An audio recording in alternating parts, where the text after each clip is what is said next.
retomamos la actividad del instituto. En el día de hoy tenemos la exposición de la doctora Liliana Bessi con un tema de responsabilidad del fiduciario en materia de fideicomiso inmobiliario. Así que, doctora Liliana Bessi, cuando usted lo quiera, arrancamos con la exposición. Hola, buenas tardes. Bueno, el fallo que vamos a comentar hoy aborda un tema que es la responsabilidad del fiduciario, que como sabemos es, digamos, una figura preponderante en este tipo de contratos porque pasa a ser el propietario legal de todo el patrimonio fiduciario y es quien lleva adelante el emprendimiento. Bueno, en este caso el fallo trata de un fideicomiso inmobiliario, ¿no? Y como sabemos, no está tipificado dentro del género contractual en la ley de fideicomiso y este tipo no tiene una regulación propia. Entonces, acá emerge entre los protagonistas, los participantes, la figura del fiduciario, ¿no? Que es una figura central. El origen de esta figura tiene que ver, tiene como dos aspectos. Primero, la confianza que se deposita en quien va a llevar adelante todas las acciones necesarias para terminar, en este caso, fideicomiso inmobiliario, digamos, con la adjudicación de las viviendas, la construcción, el desarrollo del proyecto y la adjudicación de las unidades habitacionales. En todo ese trayecto, bueno, se va a regir por las pautas fijadas en el contrato, ¿no? Pero esta figura tiene como una notable importancia porque digamos, es hacia quien, es quien compromete el patrimonio fideicomitido y también, como vamos a ver, compromete el suyo propio.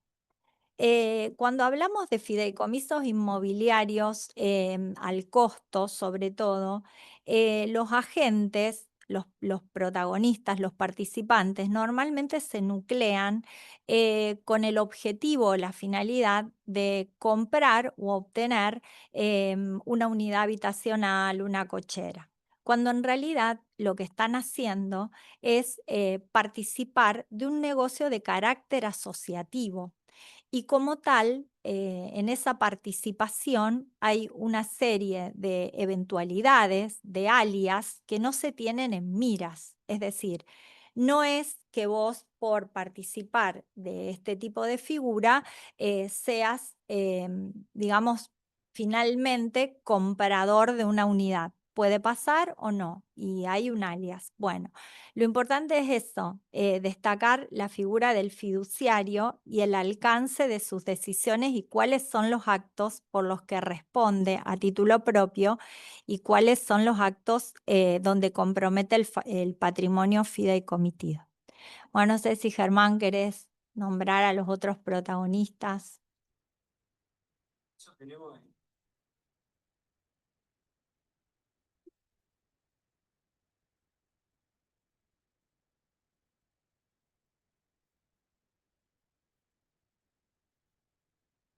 Hola, hola. Bueno, en el fideicomiso, o sea, la figura del contrato de fideicomiso, tenemos cuatro partes. Como habíamos hablado en la charla anterior, por ahí en el de construcción se dan más tres partes, pero bueno, en general tenemos los fiduciantes, que son los aportantes de bienes, cosas, servicios, que transmiten esa, no, no, está bien, esa propiedad al fiduciario que la va a administrar en beneficio de un beneficiario. Ahí ya tenemos tres partes: fiduciante, fiduciario y beneficiario. Y a la finalización en este caso, de la obra, se adjudican las unidades a los fideicomisarios, que son los destinatarios finales de los bienes fideicomitidos. Eso es un poquito la estructura del contrato. No sé si requieren algún otro tipo No, de perfecto. aclaración. Bueno.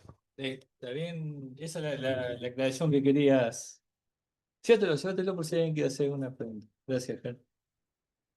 Bueno, este fallo de cámara de la Sala 3 de Santa Fe plantea la particularidad que, o sea, Taboada, que es Taboga, que es quien inicia, que es la accionante, plantea un aseguramiento de pruebas porque surge un incumplimiento por parte del fideicomiso en la entrega de la unidad que supuestamente ella creía haber adquirido, y bueno, o sea, un retardo en el plazo de entrega y la imposibilidad de escriturar. Entonces solicita una medida cautelar y se le concede.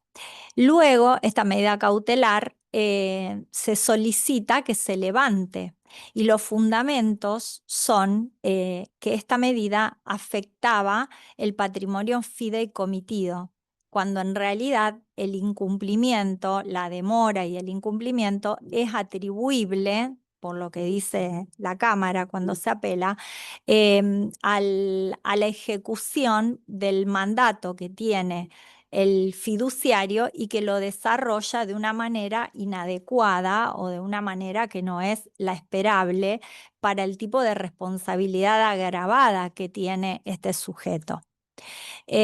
Como decíamos, a veces quien asume incluso, en este caso el fiduciario es una persona jurídica, es una desarrolladora, o sea, Metro Desarrolladora, sociedad anónima, pero en otras ocasiones suele verse que el fiduciario es una persona física que ni siquiera tiene miras o desconoce cuál es el alcance de sus responsabilidades. Al levantarse la medida cautelar, por supuesto, esto genera que planteen un recurso de apelación, de nulidad y de apelación en subsidio. En principio plantean la nulidad porque dicen que la jueza de primera instancia para decidir el levantamiento de la cautelar se limita a transcribir la sentencia de otro caso que era de otra jueza de primera instancia, las accionadas eran las mismas, a ver si lo tengo por acá, sí, Méndez era el caso, Méndez, sobre un incidente de levantamiento de embargo, donde ya había sucedido esto, precisamente el levantamiento de la cautelar, porque la jueza transcribe de alguna manera y toma para sí lo que le sirve para apuntalar su sentencia, para justificarla, diciendo que el fiduciario debe responder por sus bienes. Debe responder con sus bienes por cuando ejecuta el contrato de fideicomiso, pero que precisamente no lo hace de manera correcta, ¿no?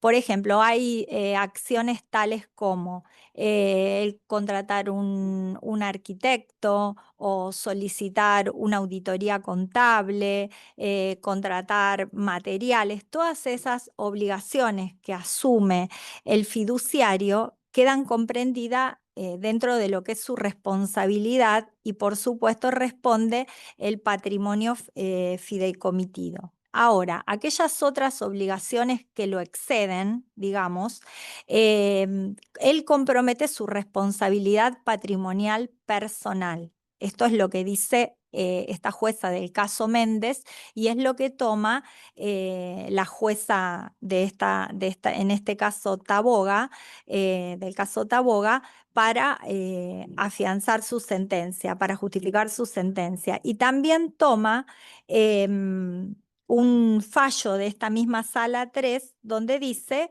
que el fiduciario responde personal, o sea, con su patrimonio personal frente al fiduciante, al beneficiario y al fideicomisario, porque ante ellos tiene, precisamente en función del contrato, una responsabilidad agravada personal por el ejercicio de su función para lo que ha sido contratado y por ese motivo es que si causa un daño en el cumplimiento de su función, esto compromete su patrimonio personal. Entonces, tomando estas dos sentencias, la de Cámara y la de la jueza en el caso análogo Méndez, digamos, análogas las circunstancias, ¿no? Es que se resuelve la jueza de primera instancia el levantamiento de la medida cautelar, ¿no es cierto? Equiparando también a quienes han sido adquirentes por boleto de compraventa, equiparando al adquirente por boleto de compraventa como si fuera finalmente el fideicomisario, porque va a ser, digamos, va a ser quien quede finalmente en posesión de esas unidades y resulte siendo, después de haber levantado después de haber levantado el sometimiento a la propiedad fiduciaria y pasarla a dominio de propiedad horizontal, entonces ahí va a resultar con su escritura traslativa de dominio, ¿no? Bueno, entonces se agravia la apelante de esta sentencia porque la deja a ella desprotegida o merma la protección que tenía de poder reclamar su crédito ante el fideicomiso. Y ahora queda reclamando su crédito frente al fiduciario. Y ella alega que esto no es justo porque en realidad el contrato de fideicomiso específicamente con estos edificio Torre Urquiza, el contrato que celebraron Fideicomisos Torre Urquiza y Metro, la desarrolladora que era el fiduciario, contemplaba expresamente que éste podía dedicarse o debía dedicarse también a la negociación de las eventuales unidades. Es decir, estaba comprendido dentro de su mandato, ¿no? Bueno, lo que decía es eso, precisamente, que la figura del... A ver, perdón. Em, Bueno, entonces, el apelante se equipara en este reclamo que hace en igualdad de condiciones de aquellas personas, por ejemplo, lo que decíamos del arquitecto, del proveedor de materiales, cuando que en realidad la jueza lo que hace es colocarlo en un lugar distinto y equipararlo precisamente al beneficiario o al fideicomisario, lo cual cambia el grado de responsabilidad y cambia a quien debe dirigir su reclamo. Por otro lado, al resolver la apelación, también se tiene en cuenta que no solo hay que mirar el aspecto legal a la hora de producir una sentencia, sino también la consecuencialidad que tiene el dictado de la misma, es decir, cuáles son las consecuencias. Entonces, si seguían sosteniendo la medida cautelar, aquellas personas que no habían contratado, que no estaban en situación, digamos, los fiduciantes, los beneficiarios comunes y demás, aún aquellas personas que habían contratado por boleto, verían como arrebatada su posibilidad de escriturar, porque previamente había que poner fin a la propiedad fiduciaria para después pasar a ser la propiedad horizontal. Y si estaba trabada la cautelar, eso no podía darse y quedaban como de alguna manera sujetas a quienes habían interpuesto la cautelar.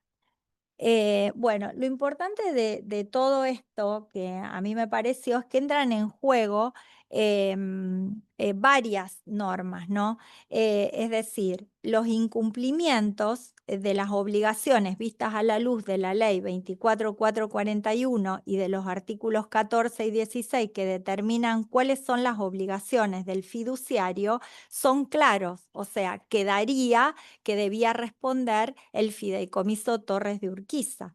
Pero cuando se hace el desglose a la luz del Código Civil y vemos que, o sea, abordado por el Código Civil, donde pone un límite a la responsabilidad, o sea, dice hasta dónde se va con las responsabilidades sobre el patrimonio fideicomitido, y que no responde por aquellos actos que quedan fuera de la esfera o fuera del mandato comprendido para el fiduciario, ¿no?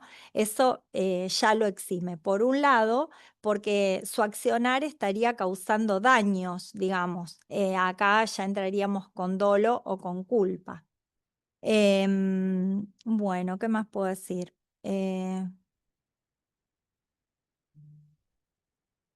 Bueno, después también entra a jugar en el juego legal la Ley de Defensa al Consumidor. Por vía del artículo 42 de la Constitución Nacional, las reclamantes se amparaban bajo la Ley de Defensa al Consumidor, ¿no es cierto?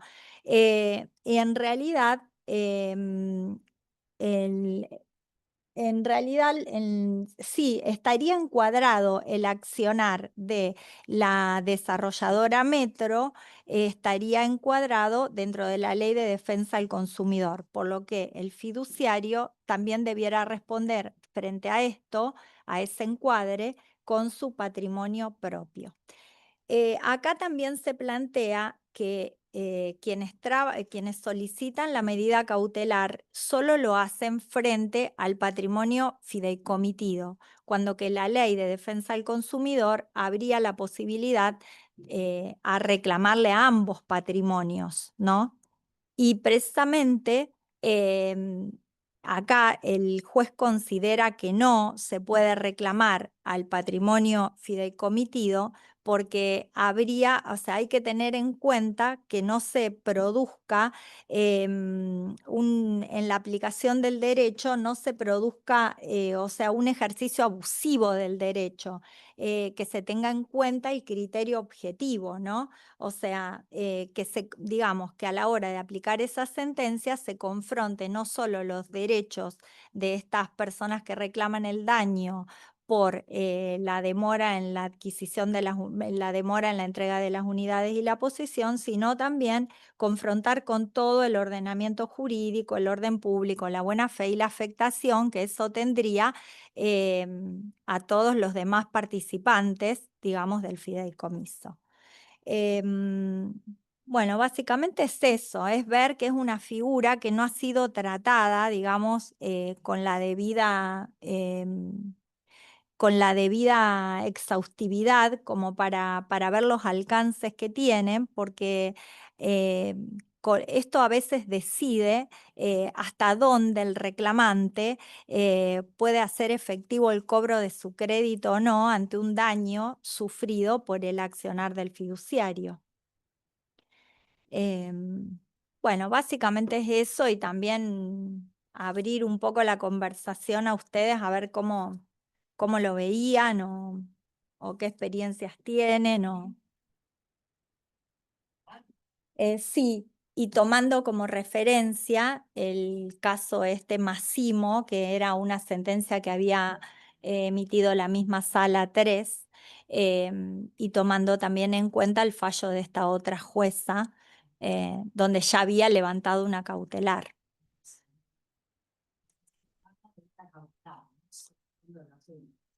No, no, no. Hablan del levantamiento de la cautelar enfocada, claro, enfocado básicamente en la responsabilidad por el accionar del fiduciario y el compromiso de uno u otro patrimonio, ¿no?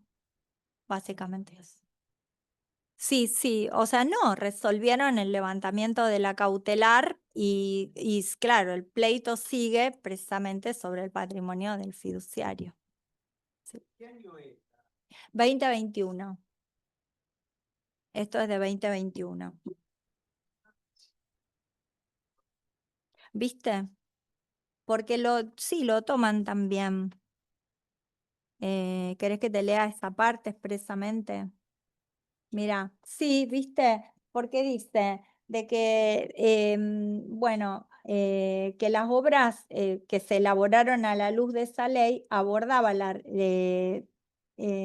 la responsabilidad del fiduciario, no suele tratar puntualmente la situación eh, con relación a quienes, como ocurre en autos, son adquirentes de unidades por boleto de compraventa celebrado con el fiduciario, ¿no?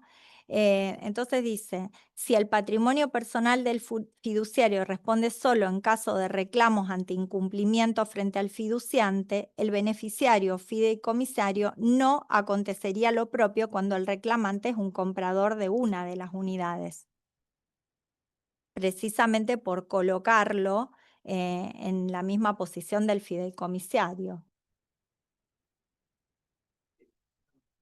estirando los términos jurídicos, lo están estirando para la cautelar. Sí, Porque no son porque viste también. equiparables. Son equiparables una vez que el fideicomiso se liquida, no antes. Digamos, si generalmente el fiduciario es o es un fiduciante de origen o un fiduciante adherente o un cesionario, pero en todos los casos es parte del contrato de fideicomiso. El comprador no. De hecho, hay tres posibilidades: que el fiduciario solamente, perdón, que en el objeto de fideicomiso se salga solamente a que haya fiduciantes, el 100%. Puede estar la posibilidad que el 100% sea vendido por boleto también. Obviamente todo esto tiene que estar facultado y previsto en el contrato. O también, como en este caso que debe ser así, tenemos los fiduciantes, ya sea de origen o adherente, y también un porcentaje con posibilidad de venta. Sí. Y tenían Sí. en este contrato en Claro, específico, sí, el sí se puede, está fiduciario previsto. tenía la facultad para comercializar sobre la. Sí, pero solo se confunden las figuras una vez que está liquidado el fideicomiso. Antes no.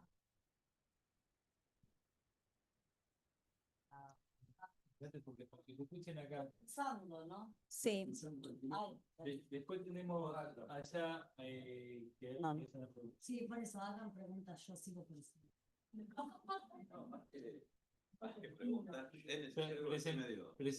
Presentate. No, es para los chicos que están en el. Mejor si no me presento, igual. Puedo presentar conflicto. Quería opinar sobre el tema porque había estado averiguando mucho de este tema de la responsabilidad del fiduciario, que está a mi... ¿Vos sos Pablo? Sí, Claro. eh, te- Estos fallos fueron suministrados por justamente Pablo en virtud de una consulta que hizo en las guardias del instituto, y me pareció interesante volcarlo y traerlo a análisis hoy. Pero sí, Pablo, si sí. no te presento yo, como quieras vos. Cuando he visto la publicación de que iban a tratar este tema, suponía que venía de la mano de estos Sí, fallos totalmente, justamente. totalmente. Sí. Este, primero que nada quería resaltar como comentarios nomás que es un tema bastante complejo que está muy poco desarrollado a mi entender. Me ha costado mucho encontrar información sobre este tema. Básicamente encontré un solo autor que habla de este tema, que es Kipper, quien para reforzar esta idea de diferenciar la responsabilidad del fiduciario frente al incumplimiento, dice una frase que a mí me ha quedado, que tiene mucha lógica, que es: de lo contrario, si el fiduciario siempre respondiera con el patrimonio fideicomitido, el fiduciante se estaría cobrando a sí mismo, porque los daños ocasionados a él los ejecutaría contra un patrimonio que finalmente le tendría que pertenecer a él en su parte. Entonces hacía esta diferencia y por eso también explicaba lo lógico de que tenga que responder con su propio patrimonio frente a estos incumplimientos. Sigue siendo una nebulosa ese tema también, como lo decía la doctora. No sé, ¿es abogado usted? Sí. Em, Porque calificar los incumplimientos, también analizar la causa de los incumplimientos. Me, personalmente me toca participar de un caso donde se ha demandado un incumplimiento contractual. Comenta un poco si querés el caso, si te Sí, parece oportuno, no sé, obviamente. por una cuestión de prudencia, no sé cuánto, porque es un tema que está todavía muy Sin caliente. indicación del actor ni del demandado, Bien, porque, a ver, dentro de lo que es el instituto, la finalidad que tiene el instituto es justamente nutrirnos de las distintas experiencias de los colegas. Hoy te toca a vos, por ahí te nutrís de las experiencias que tengan otros colegas. De ahí me atreví también en virtud de la charla y la guardia que tuvimos, y del intercambio. Me pareció interesante los fallos que vos aportaste, y por eso también me pareció importante volcarlo en conocimiento de todo el instituto. Desde ya, si vos te parece oportuno, contarlo desde el punto de lo más objetivamente posible al caso concreto, y en su caso, cuál es la estrategia que vos planteaste al caso en particular. bien. Eh, este es un caso similar, en un caso en donde no se ha entregado una unidad funcional a uno de los beneficiarios, e inicia un juicio por cumplimiento contractual, donde se reconoce finalmente que hay un incumplimiento contractual y se manda a responder. Responder en este caso se manda a entregar la unidad y a escriturar. No se cumple esto, lo cual da lugar a un apremio finalmente, donde se pretende ejecutar esta obligación. Lo que discutía con un colega que no está aquí presente, no sé si está por Zoom, porque incluso él me había compartido esta actividad. Lo que discutíamos y le opinaba mi parecer en este tema es, cuando hay un incumplimiento contractual, como en este caso, uno tiene el ABC de los incumplimientos contractuales, pero creo que el fideicomiso, por la complejidad de la figura, merece un ABCD. Esto es una opinión personal. No sé si es correcto o no, esta es mi opinión Todas personal. las La he opiniones volcado en son válidas. audiencia el otro día, la he compartido de esa manera. Porque no solamente cabría determinar si hay o no un incumplimiento contractual, sino a qué se debe ese incumplimiento contractual, cuál es la causa, porque aquí estamos hablando de una responsabilidad que tiene una naturaleza bastante compleja y determinar la causa de ese cumplimiento o incumplimiento determina justamente el patrimonio que debe responder ante esa obligación, ante esa responsabilidad. Si se presenta, como decía la doctora, un arquitecto que ha prestado servicios y que es un acreedor del fideicomiso, hay que determinar la naturaleza contractual del cumplimiento del contrato que ha asumido la fiduciaria y por lo tanto debe responder con su patrimonio, con el patrimonio fideicomitido. Pero creo que es parte para asegurar también el derecho del acreedor y evitar futuras impugnaciones, tratar ese tema. ¿Cuál es la causa del incumplimiento? ¿Cuál es la causa de esa responsabilidad que uno pretende? Porque puede pasar, como es mi criterio, ha pasado en esta causa, que se quiere atacar el patrimonio fideicomitido cuando en realidad no corresponde, porque la naturaleza es el incumplimiento y ahí hay que averiguar también, investigar cuestiones posibles fraudes y cuál es el motivo de esa imposibilidad de cumplir, lo cual determina que el patrimonio que debe responder es el patrimonio personal y no el patrimonio fi- Es que no se ha discutido nada de eso en el juicio.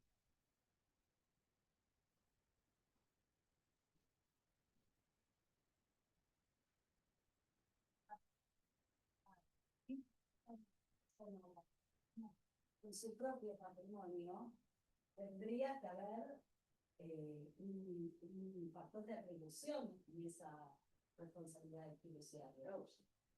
Claro, por ejemplo, una negligencia, en- está bien. Ese es el ruido que me hace la cuestión, porque si directamente con el apremio voy y embargo el edificio,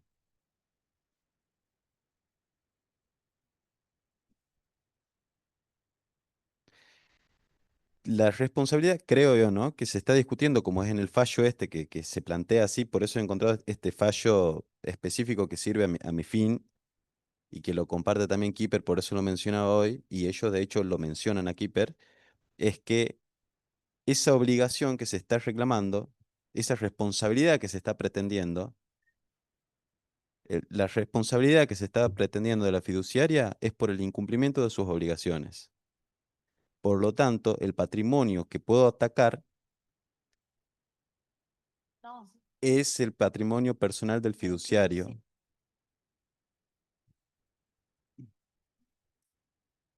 sí.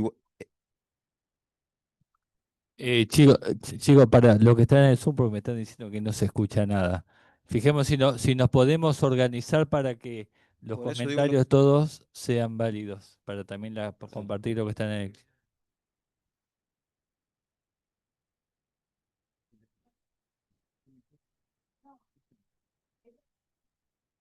En el caso concreto, lo que puede llegar a suceder es que el acreedor del fideicomiso eh, habría embargado las unidades de las unidades fideicomitidas, con lo cual ahí también se estarían afectando los derechos de los distintos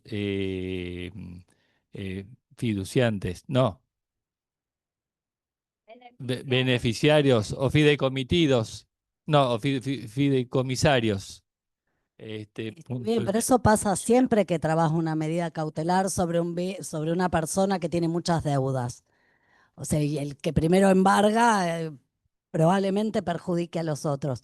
Me parece que lo que hay, y además es una consecuencia del embargo, el tema es que acá te lo levantaron, por eso me falta a mí algún elemento para entender esto, porque claramente el fideicomiso, el contrato de fideicomiso lo que provoca en el fiduciario es una separación patrimonial. El salvo fraude, pero el fraude hay que probarlo, no solo alegarlo. No puedo ir a embargar porque sería como estar embargando a un tercero. Tengo que probarlo en un juicio contra la persona del fiduciario, porque siempre el legitimado pasivo es el mismo, el fiduciario. Está claro porque el fideicomiso en sí no tiene personalidad jurídica. O sea, vos siempre, el legitimado es el fiduciario, ya sea una sociedad o sea una persona física. El tema es, dentro esa misma persona legitimada pasivamente, tiene un patrimonio, 2 o 3 o 4, depende cuántos fideicomisos tenga bajo su titularidad. Y aparte tiene su patrimonio personal. Y responde separadamente, es un patrimonio de afectación el fideicomiso. Entonces, todas las deudas generadas dentro del fideicomiso, como consecuencia del fideicomiso o en la ejecución del fideicomiso, responde con el patrimonio fideicomitido. Para responder con su propio patrimonio personal, debería ser demandado por fraude, eventualmente. No, perdón. Perdón, lo que decía el fallo hace como una disquisición y dice, una cosa es ejecutar los actos necesarios para llevar adelante el fideicomiso de una manera correcta, Claro. y otra es llevar adelante esos mismos actos también con un mismo fin, pero de una manera incorrecta. Perfecto. Supongamos que el fiduciario toma un crédito a tasas que no son las regulares del mercado. Entonces ahí ya la responsabilidad no es el patrimonio fideicomitido. ¿Por qué? Porque él tiene una obligación frente, o sea, porque ha sido contratado en virtud de una pericia, de una praxis, de una habilidad especial que tiene y por la confianza que se le deposita de mirar que todo eso sea así. Bueno, habría culpa en ese caso más que Bueno, fraude. pero Por eso hay que sea, analizarlo bien, porque no es cualquier. no distingue dolo o culpa.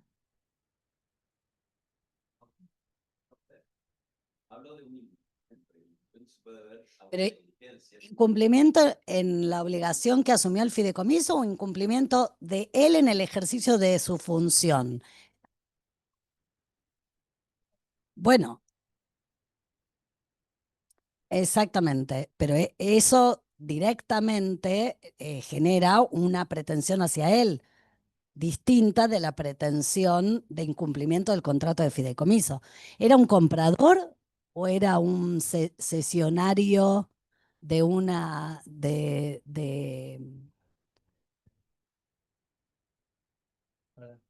Sí. Ah, Disculpa, pero si no me quedan colgados acá los tickets del... Bien, otro tema que trataba, no me acuerdo si era en este fallo, lo he leído en otro fallo, era esto de asimilar el contrato de compraventa que estábamos hablando recién con la naturaleza del fideicomiso, porque lo que dice es básicamente que aun cuando lo compre, aun cuando el título sea una compraventa, la esencia del negocio es participar y esa persona que está comprando está participando de la alea propia que tiene este fideicomiso. sí, es lo que... Eso es lo que sostiene el criterio jurisprudencial en este caso y por eso lo asimilan a lo que sería una participación como beneficiario, teniendo los mismos derechos para reclamar que el beneficiario. Por eso yo, perdón, Analia, claro, por eso Eso, no, eso es lo que yo decía. Por eso se hace como un distingo. La gente cree, cuando entra a un fideicomiso, digamos, inmobiliario, que cree que por el boleto compra-venta es propietario de una unidad. En realidad, lo que decía, vos estás entrando a un contrato asociativo y asumís alias, porque hace acá equipara al comprador por boleto, o sea, al fiduciario. Bueno, esto es lo que dice el fallo. O sea, por eso es controvertido, por eso. Claro. Mira, Aparte, ese tema, hablemos de uno. Este tema lo trata, es claro, este tema expresamente lo contempla la sentencia. Así que ahora, Lili, si lo podés. sí, sí, que dice que el contrato que se celebra con el adquirente pareciera que es la compraventa de una unidad funcional, pero si vos vas al concepto puro, lo que te dice Lisopravsky, que es uno de la doctrina, que adquiere derechos personales sobre una porción delimitada de una obra proyectada en un edificio en construcción o de un departamento o una cochera, que no existe material y jurídicamente como tal todavía. Entonces vos asumís contingencias y claro, entonces por eso te dice que va a estar ligado, la posibilidad que vos tenés de obtener lo pactado va a estar ligado a los avatares mismos de ese negocio, ¿no? Es decir, que hasta que el inmueble no se termine con su plano final de obra, no se adjudique a través la redacción del reglamento con propiedad por escritura pública y la escritura de adjudicación De las de esa unidades. unidad, vos sos un dueño de un todo, como una parte y como derechos indivisos de todos. Por más que te hayan dado la unidad, vos estés poseyendo esa parte de unidad, inclusive o tal vez hasta lo estés alquilando como tal. El alcance que tiene esa sesión o ese boleto de compra-venta es de una parte indivisa de algo. Eso es lo que queremos dejar, digamos, sentado y eso es lo que se está expresando en la resolución respectiva. Y eso es lo que queremos dejar, digamos, aclarado. Me parece de ese punto Sí, un tema novedoso. como novedoso. No, Contradictoria la sentencia misma, porque también, o sea, de momento se apoya en los principios generales del derecho o para justificar, por ejemplo, dice, bueno, no, corresponde levantar la cautelar porque por el principio de consecualidad, o sea, ¿qué pasa? Que cuando vos emitís una sentencia, las consecuencias afectan. Pero bueno, pero eso no es ser objetivo. Dice, aparte también la sentencia tiene que lograr el fin del conflicto. Bueno, no siempre es así, porque es el fin del conflicto para la responsabilidad del patrimonio fideicomitido, pero a la vez le empieza un conflicto al patrimonio del fiduciario. Entonces es medio rebuscado, es raro, es novedoso, es lo que dice el colega. O sea, en la práctica esto. Lo ¿Cómo que se ve? termina habilitando es la discusión posterior que viene con la acción para levantar el embargo, claro. que nunca se le ha dado la posibilidad quizás a esos que son terceros en ese proceso para que vengan a proteger sus derechos. Generalmente se enteran como me ha pasado a mí, con el martillero tocando la puerta del edificio. Lo que habilita, y eso era otro tema que quería también poner en consulta, Compartilo. es la acción, que no recuerdo qué tipo de acción había interpuesto ahí la persona que quería proteger su derecho, porque creo que en el fallo en un momento dice, los jueces tratan, dice, si bien esto me parece que tendría que haber ido por una tercería, Por una como no se ha tercera discutido, lo damos para adelante. adecuada, ellos Pero plantean no sé sería. exactamente, pero no sé cuál es la que había entonces ingresado si no era una tercería. No me acuerdo. Habían puesto, no, habían Esto, puesto, claro, No, el porque doctor vino por una consulta en virtud de que justamente se había embargado el fideicomiso y el martillero estaba constatando todas las unidades, con lo cual trajo el problema a cada uno de los fideicomisarios, porque tenían afectado los bienes fideicomitivos a futuro. Y bueno, ahí estuvimos conversando y como bien plantea Pablo, el tema de plantear una tercería. No sé si vos pudiste avanzar algo al Sí, respecto. he continuado exactamente. A ver, planteáselo para los de acá, que vos estás tratando de levantar la cautela. Sí, sí, sí, porque continúa un apremio después para ejecutar la sentencia y a partir de ahí se traba el embargo. Y ahí empieza otra discusión más, dame más. Bueno, No, de mejor. ahí está. Hay una discusión de tinte procesal ya que es mucho más larga porque tenemos que empezar a desarrollar un montón de... Porque, ¿qué pasa? Eh, en casi todas las provincias de nuestro país existen dos tercerías que son la de dominio y la de mejor derecho, que tienen sus requisitos particulares. Y muchos fallos han intentado encauzar estos reclamos en una o en otro. Ahí ha habido toda una larga discusión y un largo desarrollo sobre lo que es la tercería de dominio, y ahí es donde empezaban a ampliar el contrato de compraventa, que si bien no es un dominio, pero si cumple ciertos requisitos, lo podemos tomar y encauzarlo en una tercería de dominio. En esta provincia, junto creo que a dos más, no sé si es Jujuy y La Rioja, tenemos la tercería de posesión, que es algo bastante, que no hay mucha información sobre esto. Keeper en sus grandes obras lo trata también en una página porque no hay mucho desarrollo, tampoco jurisprudencial sobre el tema, pero en este caso creo, a mi parecer, que podría ser lo más conducente porque zanja esa discusión de si hay dominio o no hay dominio. Lo que exige es una posesión, obviamente con sus requisitos necesarios. Y aquí realmente lo que tenemos es, no hay un derecho real, hay un derecho personal a adquirir posteriormente una unidad, entonces entiendo que la vía más potable sería la tercería de posesión, que la tenemos en esta provincia y en dos más. No existe más. En Santa Fe está, sí. Está todo junto, dominio o de posesión, dice. En el mismo artículo todo, sí. Hay poco desarrollo igual sobre eso, ¿eh? Hay poco desarrollo sobre eso. Obviamente habría que demostrar la posesión anterior al embargo, con la Nosotros publicidad dimos acá una necesaria. charla sobre la tercería de posesión. De hecho, le compartí al colega material.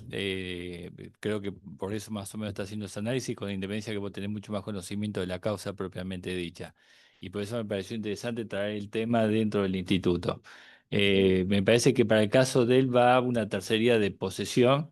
Pues en un caso a mí me tocó similar de una persona que había comprado un inmueble que no lo había escriturado nunca, ya habían pasado más de 15 años, y por una deuda personal del titular registral, le habían embargado y se encontró con el martillero tocándole la puerta que le iban a rematar la propiedad.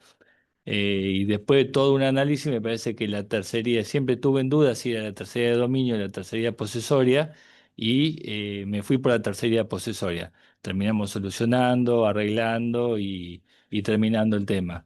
Pero es un tema que para un fideicomiso, donde estamos en otra situación diferente, porque si bien hay un boleto de compraventa, es algo que no tiene todavía una definición inmobiliaria concreta. O sea, estamos hablando de derechos sobre un fideicomiso, sobre una parte, podemos decirle, a lo mejor mal dicha, parte indivisa, de un proyecto o de un desarrollo.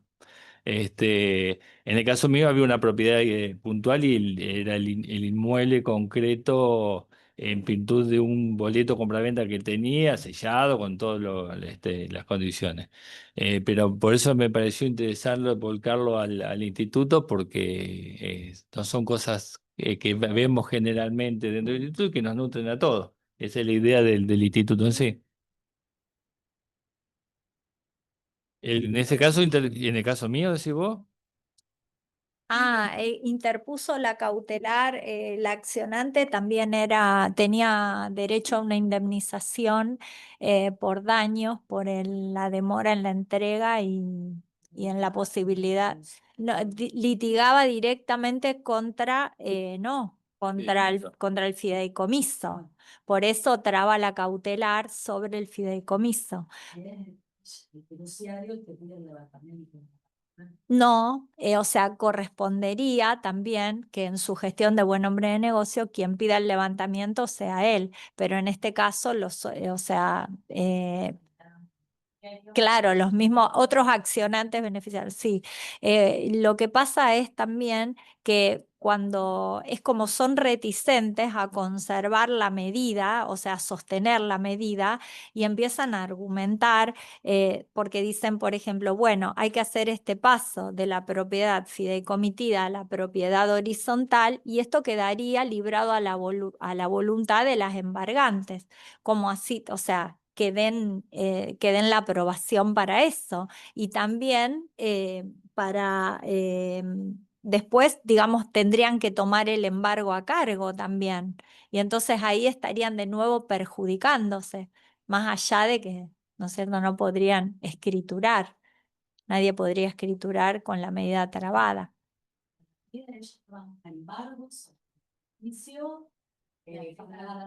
Claro, sobre el fideicomiso. Claro. Sí, no le entregaban porque había retardo, viste, en la entrega, no, tampoco podían escriturar, no podían hacer nada. Acá no les habían dado la posesión tampoco, había retardo, entonces eso, no, todavía no, estaba haciendo todo propiedad fideicomiso. Esto es muy interesante. Sí. Es- Esto No. Yo estoy por uno de los propietarios. es- Sí, el tema del mejor derecho, que también lo habíamos hablado con el doctor, no me considero especialista en la materia, pero entiendo que entre fiduciantes, beneficiarios o fideicomisarios, habría que demostrar por qué, y no lo veo el por qué, uno tendría mejor derecho que otro. Sí, pero la tercería de mejor derecho no tiende a levantar el embargo, sino a paralizar la distribución del producido del remate. Un- la mejor derecho lo que dice es, una vez que esté la plata, no paguen, paralicen todo esto, tengo un mejor derecho, primero me pagan a mí y con el resto te pagan a vos. Aún así hay jurisprudencia que lo ha extendido ese mejor derecho y ha dicho, bueno, si tiene derecho a que le paguen primero, ¿por qué con más razón no va a tener derecho a conservar la unidad? Entonces lo han encasillado como un mejor derecho, como una especie de tercería de posesiones de dominio. No te van a vender tu unidad porque si tienes derecho al total de lo que vale tu unidad, ¿para qué la vamos a vender? Te la entregamos. Pero bueno, ya es empezar a hilar fino. y ahí también eh, son los problemas que traen que se están dando de a veces la venta dos veces las mismas unidades. Que uno que a lo mejor tiene boleto compra-venta y otro tiene otra sesión posterior, pero con posesión. El tema es que no se va a poder escriturar o ponerle fin a ese fideicomiso hasta tanto se solucione ese problema. Es una de las cuestiones que puede traer. Y bueno, Exacto. pero en el medio se están afectando derechos de todos, independientemente que hay cuestiones penales y cuestiones civiles también. El tema es que quien se ve afectado, ¿qué medida cautelar vos plantearías como afectado, más allá de la existencia de un dolo? Afectación de lo que vos considerás que te corresponde, que es la parte de un bien de este fideicomitido, que a lo mejor fue afectado a otra persona, en la cual le estás afectando también a todo el fideicomiso de no a quién se le va a adjudicar. ¿Por qué? Porque vos un fideicomiso lo cerrás una vez que haces la adjudicación. Si trabas una medida cautelar, no la podés adjudicar. Son temas complejos, digamos, para poder abarcar o avanzar al respecto. A ver, no es que uno tenga, no quiero dar que por sentado cuáles son las cosas, pero son temas opinables y cada caso concreto es muy distinto y puede llegar a tener distintas finalidades. Por eso me pareció cuando él trajo el problema que son problemas que se están dando por la cantidad de fideicomisos que se están desarrollando y lo poco claro de los fideicomisos hoy en día. Porque a veces se cierran las sesiones y nunca se tiene en cuenta el contrato original de fideicomiso Ujú. O cómo se formó ese fideicomiso y cuáles son las obligaciones o la finalidad de ese fideicomiso. Entonces, bueno, son creo que temas para tratar y avanzar y el tema de él creo que todavía lo estás analizando por lo que Sí, veo. sí, Y es largo y no sé cuál es la es que todo el finalidad. tiempo aparecen elementos nuevos a evaluar porque desde la teoría uno a veces tiene la respuesta, pero después lo llevamos a la práctica y aparecen todas las complicaciones. Por ejemplo, un gran tema que es lo que más impacto me genera a mí, y ahora voy a hacer una aclaración de lo que he dicho hoy, es la magnitud de los patrimonios que se están manejando ante este tipo de reclamos. Y con esto hablo básicamente de las costas que generaría cualquier tipo o los daños y perjuicios que generaría cualquier actuación que no corresponda. Por eso hablaba hoy del ABCD en este tipo de incumplimiento contractual, de cuando se trata de un fideicomiso. Porque si de mi parte me mandara directamente a embargar el patrimonio fideicomitido y me aparecen todos los propietarios con sus respectivas acciones y prosperan, el daño que eso genera y las costas que eso genera para el que ha embargado mal por no tratar con prudencia, si es que eso ocurriera, ¿no? Estamos hablando de un hipotético caso. Ah, ¿Cuál es la responsabilidad? ¿Cuál es la causa de la responsabilidad del fiduciario? Estamos hablando de mucha plata, mucho dinero. Y también otra cuestión que es mucha plata y mucho dinero, iniciar una tercería de posesión o cualquier tercería que se requiera frente a un embargo. Estamos hablando de embargos multimillonarios y por lo tanto sellados, caros, costas caras. Todo es muy caro.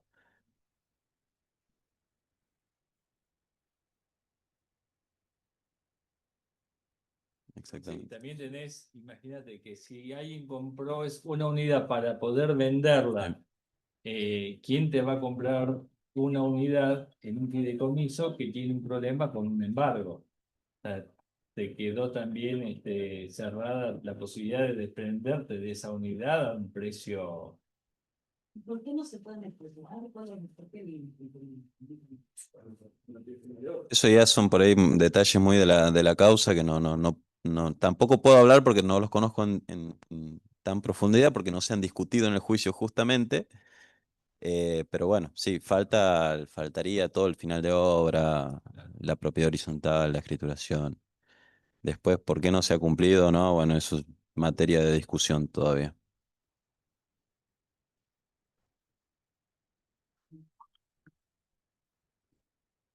Sí, para ver la causa de cumplimiento tenés que hacer una auditoría. Tenés que desmembrar toda la vida de constructiva. A ver si lo podés compartir porque me dicen que no se escucha el micrófono. En definitiva, para ver la causa hay que llevar una auditoría contable, o sea, y si ya está judicializado por medio de pericias. O sea, es la única forma para evaluar realmente por qué y cómo se llegó a la situación en la que se está. De esa manera, con la auditoría van a salir las responsabilidades. Que te enteras que los propietarios Podés- se enteran podés por dar aguantamos. Ah, sí, sí. Ok, No, y además hay otro tema, los tema. costos, los altos costos que tiene cualquier tipo de estas acciones, ni hablar cuando es un fiduciante individual, que no es, a veces son fiduciantes que no son inversores, sino que a veces están intentando adquirir su vivienda, donde no saben que realmente se están metiendo en un negocio y como todo negocio tiene alia, sino que piensan que adquieren una propiedad.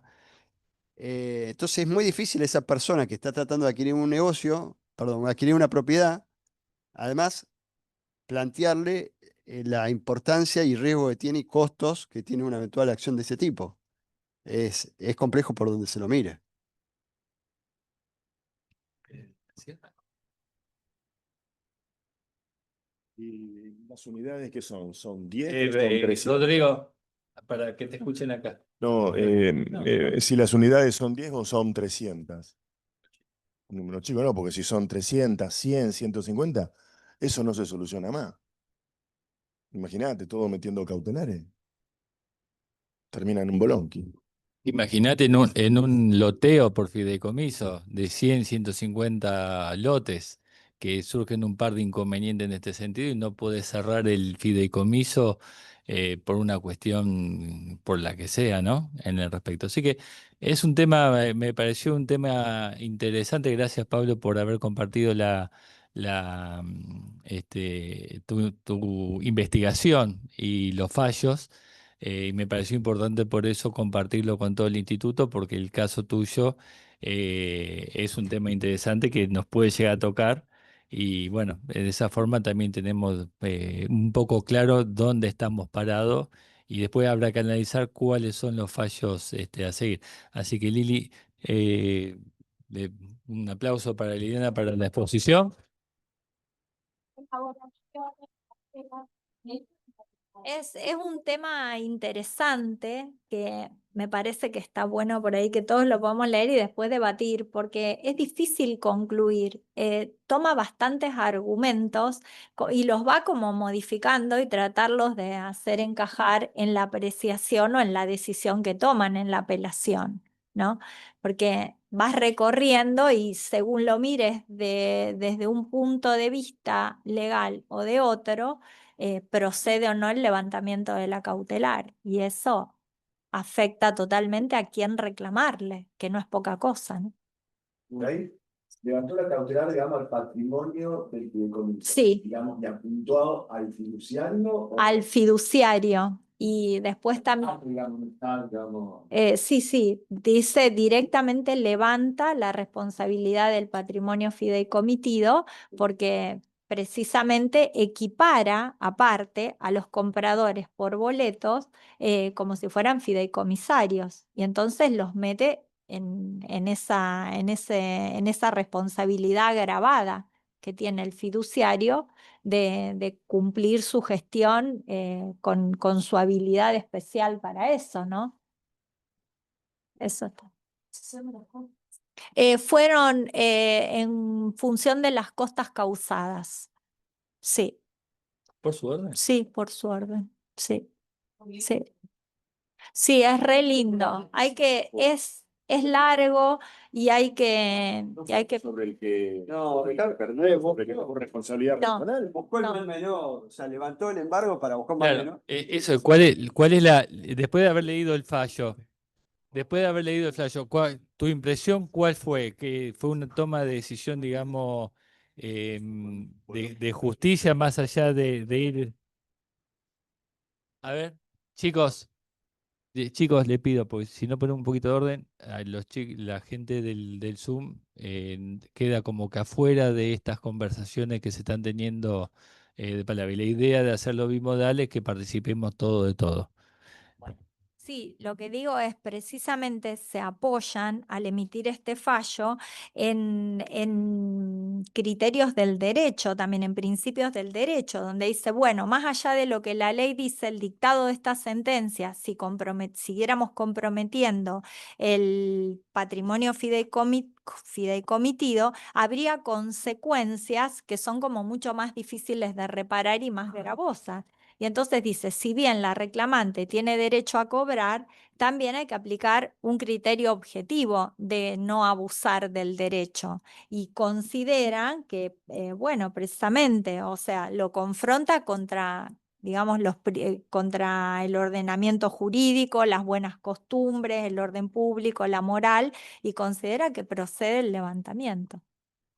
También se podría dar la situación de que el fiduciario sea una persona jurídica que tampoco tenga bienes, entonces, o sea, que tenga lo mínimo necesario para existir. En este Eh, caso es una una persona jurídica. Bueno, es una desarrolladora. le quitas cualquier tipo de posibilidad al acreedor. Qué desprotegidos que quedan las demás. Tenés que tratar de extender la participantes. responsabilidad al fiduciario y después a los administradores de de la persona jurídica. Beneficiario, que es el destinatario final, digamos, o es quien va a recibir al final del recorrido los bienes. Sí. Como que le estaría dando una entidad mayor a lo que por ahí realmente debería ser, pero le estaría dando una entidad mayor a lo que desde el punto de vista legal debería corresponder, digamos, pues sería algo indiviso y le está dando un derecho con el boleto con la cesión, equiparándolo a un boleto compraventa, previamente con todos sus derechos. Son temas interesantes para poder evaluarlo. Estamos ya más o menos con el tiempo. Aquellos para los que están en el grupo y los que estén presentes, si se quieren incorporar al grupo de WhatsApp, yo ya en el sistema online ya puse el teléfono mío para poder agregarlo y aquellos que quieran formar parte del instituto, creo que estamos todos en el instituto ya por lo que veo las caras. Se acerca y se lo doy para que pueda incorporarse. Así que bueno, creo que damos por terminada la reunión del día de hoy. Les recuerdo que durante el mes de octubre las reuniones van a ser online. Por lo menos la del primer viernes de octubre seguro se va a hacer por Zoom. No se va a hacer presencial porque no hay lugar de espacio físico. Y si conseguimos algún espacio físico, lo vamos a hacer saber. Y la del tercer viernes de octubre, sí, la vamos a hacer acá en el bar del colegio. ¿Eh? Sí, y vuelvo a reiterar, para el primer viernes de noviembre vamos a tener la charla del doctor Rechulá. Yo ya hablé a Analía al respecto, ya pasé personalmente con él. Eso se debió a que el colegio me planteó que no tenían el auditorio disponible. Así que bueno, nos vemos entonces, damos por terminada la charla de hoy y nos vemos.